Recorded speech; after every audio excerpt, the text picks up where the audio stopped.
오늘은 제목이 영어로 되어 있네요. Born to die. 죽기 위해서 태어났다는 제목입니다. 오늘 성탄주일 예배를 어린이와 청소년과 함께 드리게 되어서 기쁩니다. 또 이렇게 열심히 준비해서 또 우리와 함께한 모습이 너무나 또 좋습니다. 성탄절은 하나님 아버지와 동일하신 예수님께서 사람의 몸으로 태어나신 날을 기념하고 또 감사로 예배 드리는 날입니다. 성탄절은 천상에 계신 성자 예수님께서 낮고 낮은 이 땅에 사람의 몸으로 내려오신 날입니다. 성탄절의 중요한 점 하나가 하나님께서 낮은 곳으로 내려오셨다는 것입니다.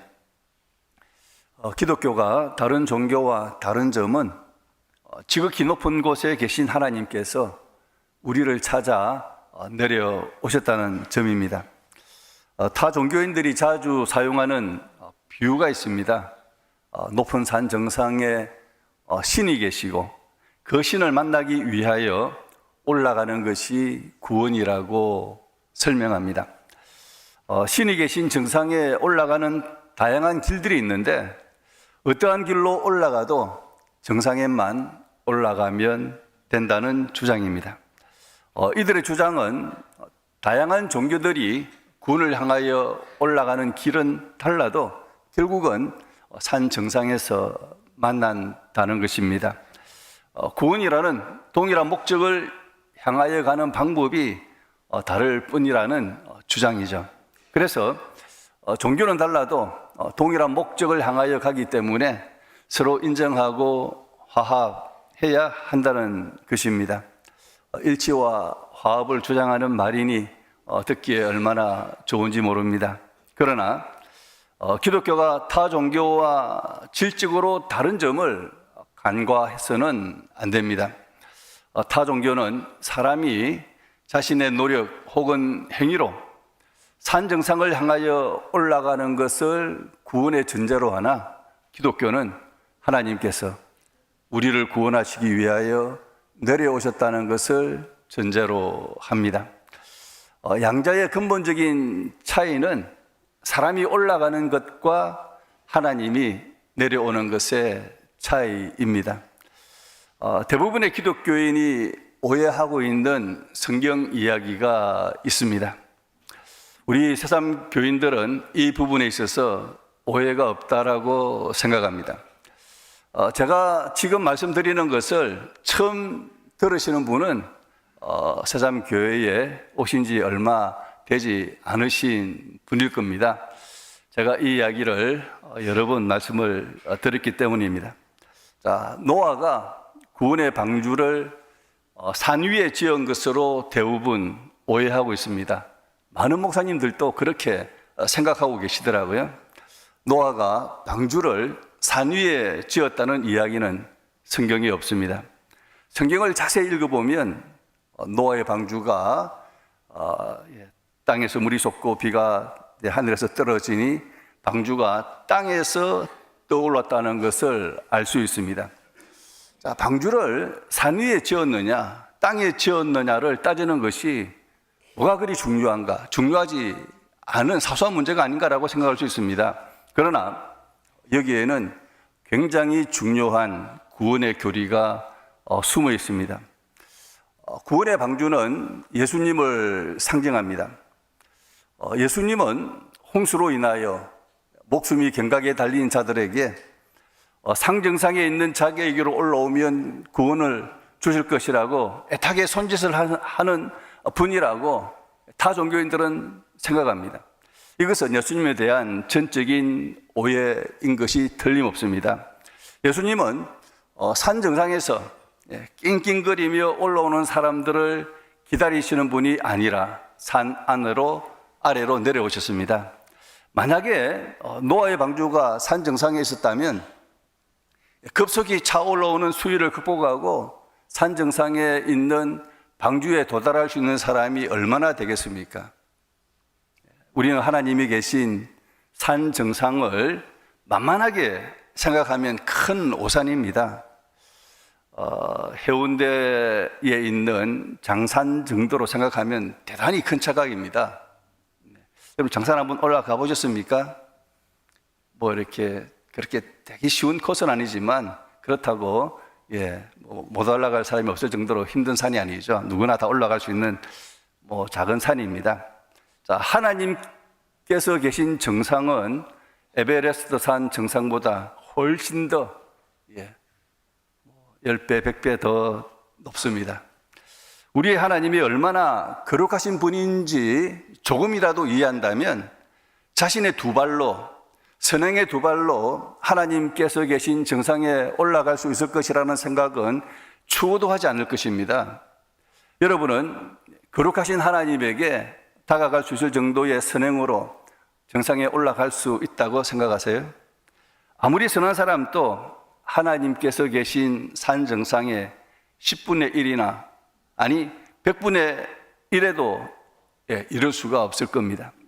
여러분이 하나님의 거룩하심을 조금이라도 이해한다면 자신이 계신 산 정상에 올라와야 구원을 받을 것이라고 말씀하시는 하나님을 잔인하다고 생각하실 겁니다. 타 종교인들은 그들의 신을 작은 언덕 정도로 만만하게 여기지 않았다면 감히 행위 구원을 주장하지 않았을 겁니다. 적당한 수준의 선행을 해도 구원을 주시는 하나님이라면 그 하나님은 절대로 거룩할 수가 없습니다. 우리의 하나님은 우리를 아셔도 우리보다 더 잘 아시죠. 우리에게는 하나님의 거룩함에 도달할 수 있는 능력이 없다는 것을 하나님은 잘 아십니다. 하나님은 우리가 아무리 애써도 하나님께서 계신 산 정상에, 방주가 있는 산 정상에 도달할 수 없다는 것을 잘 아십니다. 그래서 하나님께서 우리가 있는 낮은 곳에 내려오신 겁니다. 하나님은 구원의 방주이신 예수님을 낮고 낮은 이 땅에 내려가게 하신 겁니다. 내가 구원의 방주이니 내가 너희 바로 곁에 있으니 내 방주 안으로 들어오라고 초청하셨습니다. 이게 성탄절의 의미죠. 우리 스스로 하나님이 계신 정상에 올라갈 수 없으므로 하나님께서 사람이 되어 우리가 있는 낮은 곳에 내려오신 것입니다. 산 정상에 올라가면 구원을 받을 것이라고 주장하는 것은 비극 중에 비극입니다. 자력으로 도달할 수 없는 정상에 자력으로 올라갈 수 있다고 말하는 것은 희망 고문을 하는 것과 다르지 않습니다. 이것은 불가능한 구원의 길을 주장하는 것이요, 이것을 믿는 자들을 지옥의 구렁텅이에 몰아넣는 큰 죄입니다. 그러므로 산 정상으로 올라가는 비유는 잘못된 근거에서 비롯된 것입니다. 기독교의 하나님과 타 종교의 신들 사이에는 엄청난 차이가 있습니다. 그 차이는 사랑입니다. 낑낑거리면서 산 정상을 향하여 올라오는 자들을 바라보는 신이라면 올라오다가 주저앉은 자들과 하산하는 자들과 힘이 떨어져서 추락하는 자들을 그저 바라보고 있는 신이라면 잔인한 신이며 무정한 신이 아닐 수가 없습니다. 그러나 우리를 사랑하시는 하나님은 이런 우리의 처지를 아시기 때문에 자신이 사람이 되어 이 땅에 내려오신 것입니다. 우리가 산 정상에서 도저히 구원을 받을 수 없기 때문에 가장 낮은 땅에서 누구나 구원을 받을 수 있게 하신 겁니다. 성탄절은 우리를 지극히 사랑하시는 하나님께서 그의 독생자 예수를 사람의 몸을 입어 태어나게 하신 날입니다. 우리의 하나님은 구원의 방주를 아무도 올라올 수 없는 산 정상에 두고 낑낑거리는 우리의 모습을 즐기는 잔인한 신이 아니라 자기의 독생자를 사람의 몸으로 태어나게 하시는 희생을 마다하지 않으신 사랑의 신이십니다. 요한복음 3장 16절, 하나님이 세상을 이처럼 사랑하사 독생자를 주셨으니, 독생자를 주셨다는 것은 사람의 모양으로 태어나게 하셨다는 의미와 십자가에서 죽게 하셨다는 이 의미가 담겨져 있습니다. 이는 그를 믿는 자마다 멸망하지 않고 영생을 얻게 하려 하심이라. 성탄절의 핵심은 사랑의 하나님께서 산 아래에 있는 우리를 찾아 내려오셨다는 겁니다. 기독교와 타 종교의 진정한 차이를 아는 자는 복이 있을지어다. 구원은 우리의 능력으로 불가능한 산 정상에 올라가는 것이 아니라 우리를 찾아오신 예수님이 구원의 방주이신 것을 믿고 올라타는 것임을 아는 자가 복이 있습니다. 하나님께서 우리에게 이 복을 주신 것을 감사합시다. 성탄절은 하나님께서 우리를 찾아오신 날입니다. 왜 찾아오셨습니까? 오늘 본문 마가복음 10장 45절, 인자가 온 것은 섬김을 받으려 함이 아니라 도리어 섬기려 하고 자기 목숨을 많은 사람의 대속물로 주려 함이니라. 자, 예수님은 자신이 인자로 사람의 아들로 온 이유를 명확히 밝히셨습니다. 예수님이 인자가 온 것이라는 표현을 사용하신 것에는 자신이 태어나기를 스스로 선택하신 자라는 의도가 내포되어 있습니다. 예수님은 자신이 이 땅에 오신 목적이 섬기고 자기 목숨을 대속물로 주기 위함이라고 밝혔습니다. 자, 이 목적은 예수님이 태어난 후에 깨닫고 생긴 것이 아니라 태어나기 전부터 가지셨던 목적이었습니다. 다시 말하면 예수님은 자신이 태어나기를 선택하셨다는 겁니다. 우리 가운데 태어나야지 하고 선택하고 태어난 자 있습니까? 아마 선택하고 태어났다면 여기 있겠습니까? 그죠? 가장 잘 사는 뉴욕이나 왕궁에 태어났겠죠. 우리는 태어나기를 선택한 적이 전혀 없습니다. 태어나기를 선택할 수 있었다면 왕자로 태어났을 겁니다. 공주로 태어났을 겁니다. 그러나 예수님은 우리와 달리 태어나기를 선택하셨습니다. 이것은 예수님이 태어나기 전에 하나님으로 존재하셨다는 겁니다. 태어나기 전에 선택할 수 있는 존재로 계셨다는 거죠. 이것을 우리는 신앙용어로 예수의 선재성이라고 합니다. 예수님은 탄생의 시기와 장소와 부모를 선택하여 태어나셨습니다. 이스라엘이 로마의 압제를 받는 불우한 시기를 선택하셨습니다. 구약 성경이 예언한 작고 보잘것없는 마을 베들레헴에 태어나기를 선택하셨습니다. 그리고 가난한 요셉과 마리아의 가정에 태어나기를 선택하셨습니다. 미가 5장 2절 보시면요, 베들레헴 에보라다야, 너는 유다 조속 중에 작을지라도 이스라엘을 다스릴 자가 내게서 내게로 나올 것이라.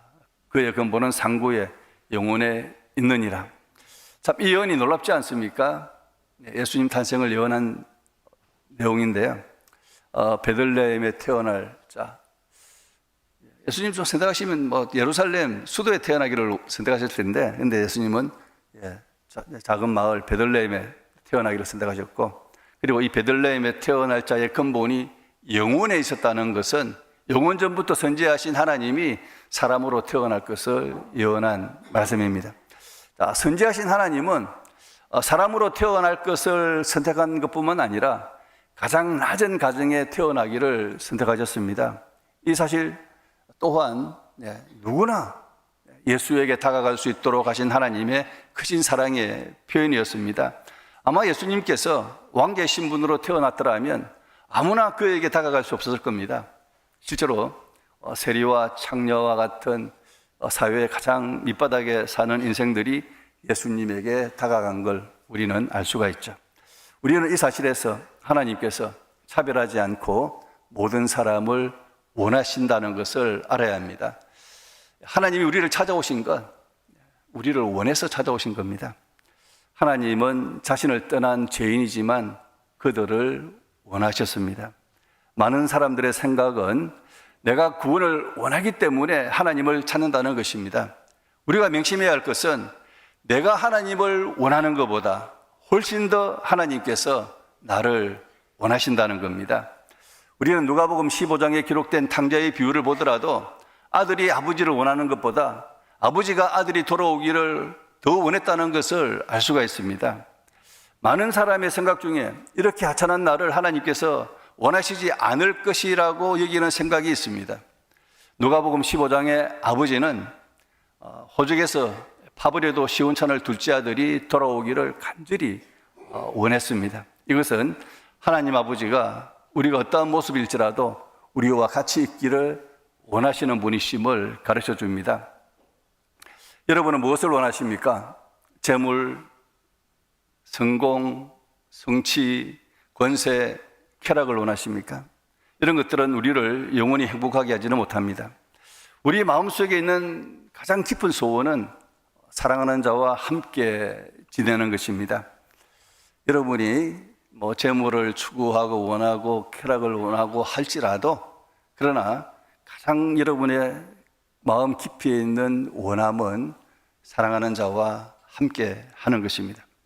하나님은 우리와 함께 있기를 원하셔서 이 땅에 찾아오신 겁니다. 성탄주의를 맞이하는 우리는 하나님께서 우리를 간절히 원하셔서 우리를 찾아오신 것을 명심해야 하겠습니다. 예수님은 우리와 함께 있기를 원해서 찾아오신 하나님이십니다. 마태복음 1장 23절, 보라 처녀가 잉태하여 아들을 낳을 것이요 그의 이름은 임마누엘이라 하리라 하셨으니, 이를 번역한즉 하나님이 우리와 함께 계시다 함이라. 사람으로 태어날 예수의 이름을 임마누엘이라고 합니다. 임마누엘은 우리와 함께 하시는 하나님이라는 뜻의 이름입니다. 우리는 사랑하는 자와 함께 있기를 원합니다. 그것도 영원히 함께 있기를 원하죠. 영원하신 하나님의 사랑은 우리와 영원히 함께 하기를 원합니다. 우리와 영원히 함께 하시기를 원하시는 하나님께서 우리에게 영생을 주시는 겁니다. 영생은 영원하신 하나님에서 나오는 개념입니다. 영원하신 하나님이 우리와 영원히 함께하기 위해서 우리에게 영생을 주시는 거죠. 우리를 사랑하시는 하나님께서 우리와 영원한 사랑을 나누기 위하여 우리를 영생하도록 하시는 겁니다. 영생은 무작정 오래 사는 개념이 아닙니다. 영생은 우리를 사랑하시는 하나님과 영원히 사랑하며 사는 개념입니다. 요한복음 17장 3절에 영생은 곧 유일하신 참 하나님과 그가 보내신 자 예수 그리스도를 아는 것이니이다. 히브리어로 아는 것은 친밀한 사랑의 관계 안에서 아는 것을 말합니다. 사랑함이 없는 영생, 여러분 사랑함이 없는 영생, 오래 사는 거 원하십니까? 네. 여러분 사랑하지 않는 사람과 밥 먹는 거 싫죠? 네. 그 사람과 하룻밤 지내는 것 대단히 싫죠? 네. 사랑이 없는 영생, 지옥입니다. 누가 사랑이 없는 영생을 원하겠습니까? 그런데 문제는 우리가 거룩하신 하나님과 영생하기 위하여 우리의 죄를 해결해야 한다는 겁니다. 타 장교가 말하는 구원은 산으로 올라가는 선행으로 죄를 덮거나 지운다는 개념입니다. 이 개념에는 문제점이 많습니다. 선행으로는 절대로 죄를 지울 수가 없다는 겁니다. 내가 사람 죽여놓고 그 죄를 없애기 위해서 착하게 산다고, 그동안 착하게 살아왔던 이유로 살인죄가 적용되지 않는다라고 생각할 수 있나요? 내가 착하게 살아왔던 이유로 물건 훔친 죄가 용납된다고 생각할 수 있습니까? 우리의 죄는 선행으로 덮어질 수 없다는 것을 분명히 알아야 됩니다. 말은 안 되지만, 선행으로 죄를 덮는다는 그 자체가 말이 안 되지만, 그래도 선행으로 죄를 덮을 수 있다고 가정을 해봅시다. 자신의 선행이 자신의 죄를 덮을 만큼 충분하다고 생각합니까? 여러분, 그래도 내가 착하게 살아왔으니까 내가 지은 죄보다 선행이 훨씬 더 많을 것이라고 생각하는 사람들은 자신을 모르는 사람입니다. 대부분의 사람이 아니라 모든 사람은 선행보다 죄를 더 많이 범합니다. 거짓말하지 말라, 탐심을 품지 말라는 죄를 밥 먹듯이 범하지 않습니까? 해서는 안 될 일을 하는 죄를 자기의 죄라고 법률상으로 말합니다. 자, 우리는 이 자기의 죄, 해서는 안 될 일을 하는 죄를 우리가 그렇게 많이 범하지는 않을 겁니다. 그러나 해야 할 일을 하지 않는 죄, 이걸 부작위의 죄라고 하죠. 이 부작위의 죄에 대해서도 떳떳하다고 여러분 자신할 수 있나요? 우리는 부작위의 죄도 죄라는 것을 명심해야 합니다. 가난한 자를 도우라, 공공에 처한 자를 격려하라, 강도에 쓰러진 자를 돌보아 주어라, 불의에 대해서 침묵하지 말라, 이웃을 용서하라 등의 이 계명을 실천하지 않는 죄, 이 부작위의 죄에 대해서 누가 떳떳하다고 자신할 수가 있겠습니까? 죄에서 떠날 수 없는 우리가 선행으로 죄를 덮을 수 있다는 것은 망상 중에 망상이죠. 죄는 선행으로 해결되는 것이 아니라 용서로 해결되는 겁니다. 우리의 모든 죄는 1차적으로 하나님에게 범한 것입니다. 죄의 문제를 해결하기 위하여 하나님의 용서가 먼저 필요하죠. 자, 하나님은 거룩하신 하나님이시기 때문에 죄를 처벌하지 않고는 용서하실 수가 없습니다. 우리 부모님들은 때로는 자녀들의 죄를 벌하지 않고 눈 감아주고 넘어갈 때가 있죠. 그건 우리가 공의롭지 못하기 때문에 그렇습니다. 죄를 벌하지 않고 없는 것처럼 넘어가는 것 공의롭지가 못하죠. 그러나 하나님은 죄를 눈 감아 주실 수 있는 분이 결코 아닙니다. 공의의 하나님은 반드시 죄를 벌하셔야 합니다. 모든 사람은 죄를 범했기 때문에 자신의 죄 때문에 형벌을 받아야 합니다.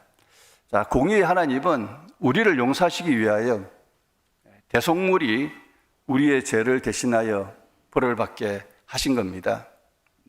대속물은 내 죄를 위하여 대신 죽는 존재를 말합니다. 하나님의 용서는 대속물이 대신 벌을 받는 전제에서 이루어지는 겁니다. 하나님의 용서를 받기 위해서 우리에게 필요한 것은 대속물입니다. 우리의 문제는 나를 위하여 대신 죽어줄 대속물이 없다는 겁니다. 대속물이 되려면 죄가 없어야 합니다. 내 죄를 위해서 대신 죽어줄 수 있는 자라면 죄가 없어야 되겠죠. 당연합니다. 사형수가 다른 사형수를 대신하여 죽을 수 없듯이 아무리 부모라도 아무리 자식이라도 내 죄 때문에 자녀를 위하여 부모를 위하여 대신 죽을 수가 없는 겁니다. 하나님은 이런 우리를 위하여 죄 없는 대속물을 준비하셨죠. 죄 없는 대속물이 바로 어린 양 예수 그리스도이십니다. 마가복음 10장 45절 인자가 온 것은 섬김을 받으려 함이 아니라 도리어 섬기려 하고 자기 목숨을 많은 사람의 대속물로 주려 함이니라. 하나님의 용서가 필요하기 위해서 내 죄를 대신해서 죽을 수 있는 대속물이 먼저 있어야 한다는 겁니다. 자신도 죄 때문에 죽어야 할 자가 누구를 위하여 대속물이 되겠다고 나설 수가 있겠습니까? 예수님은 자신이 사람으로 태어나신 이유가 많은 사람의 대속물이 되기 위해서라고 자신 있게 말씀하셨습니다. 자, 내가 대속물이 되겠다. 이 예수님의 말씀은 자신은 죄가 없는 존재라는 강력한 주장입니다. 한 번도 거짓말한 적 없다. 한 번도 욕심을 낸 적이 없다. 이렇게 죄가 없다고 말할 수 있는 사람이 있나요? 그런데 그렇게 말한 사람이 딱 한 사람이 있습니다. 그분이 예수님입니다. 죄가 전혀 없으니 많은 사람의 대속물이 될 수 있다라고 말씀하신 거죠. 예수님은 죄가 없는 하나님이셨으나 우리의 죄를 용서하기 위한 대속물로 오신 것을 믿으시기를 축원합니다. 예수님께서 십자가에서 대속물로 죽으신 것은 모든 사람의 죄를 대신하여 죄값을 다 치르신 것입니다. 십자가는 우리의 모든 죄가 다 용서되었다는 것을 선언한 사건입니다. 예수님께서 낮고 낮은 이 땅에 오신 것은 우리의 죄를 용서하여 구원하시기 위한 방주로 오신 것입니다. 예수님께서 구원의 방주가 되기 위하여 먼저 십자가에서 대속물로 죽으셔야 하셨습니다. 구원의 방주에 탈 수 있는 유일한 조건이 예수님께서 십자가에서 나의 모든 죄를 용서하셨다는 것을 믿는 것입니다. 누가 예수님이라는 구원의 방주를 타겠습니까? 자신이 죄인이라는 사실을 인정하는 자, 자신의 선행으로는 구원의 산 정상에 올라갈 수 없다는 것을 인정하는 자, 그리고 예수가 죄 없는 하나님으로 인간의 몸을 입고 우리를 위하여 대속물로 죽은 자라는 것을 믿는 자가 구원의 방주에 올라탈 수 있습니다. 아직도 예수님이 자신의 죄를 위하여 죽으신 구원의 방주인 것을 믿지 않는 분이 계신다면 속히 믿으시기를 축원합니다. 성탄절은 하나님이신 예수님이 낮고 낮은 이 땅에 우리를 찾아 내려오신 것을 기억하고 감사하는 날입니다. 그리고 하나님이신 예수님이 대속물로 우리를 대신하여 죽기 위하여 태어나신 것을 기억하고 감사하는 날입니다. 예수님의 탄생은 살기 위한 것이 아니라 우리를 위하여 죽기 위한 것이었습니다. 모든 사람은 살기 위해서 태어납니다. 죽으려고 태어나는 사람 아무도 없습니다. 그러나 오직 예수님만이 십자가에서 죽기 위하여 태어나셨습니다. 성탄절의 핵심은 십자가에 있습니다. 오늘 성탄절이지만 예수님의 태어나신 뿐만 아니라 예수님의 죽음에 대해서 이야기할 수밖에 없습니다. 예수님의 출생은 죽음과 떼어질 수 없는 불가분의 관계에 있기 때문이죠. 예수님은 죽기 위하여 태어나셨습니다. Born to die. born to live가 아니라 born to die죠. 그러한 이유로 우리는 예수님의 탄생을 위대한 탄생이라고 말하기보다는 유일한 탄생이라고 말합니다. 유일하게 죽기 위하여 태어나신 분이 예수님이십니다. 떠밀려서 대속물이 되는 것도 쉬운 일이 아닌데 예수님은 친히 대속물이 되기를 선택하여 낮고 낮은 사람의 몸을 입고 태어나는 것을 선택하셨습니다. 이보다 하나님께서 우리를 원하시고 사랑하시는 것을 증명할 길은 없습니다. 하나님은 천국에서 우리가 자기와 함께 영생하기를 원하십니다. 여러분은 하나님과 영생하기를 원하신다면 이 땅에 구원의 방주로 내려오신 예수님을 믿고 영접하여야 합니다. 우리는 성탄절에 하나님과 예수님의 위대한 사랑에 진심으로 감사하고 또 찬양하는 자가 되시기를 주의 이름으로 축원합니다.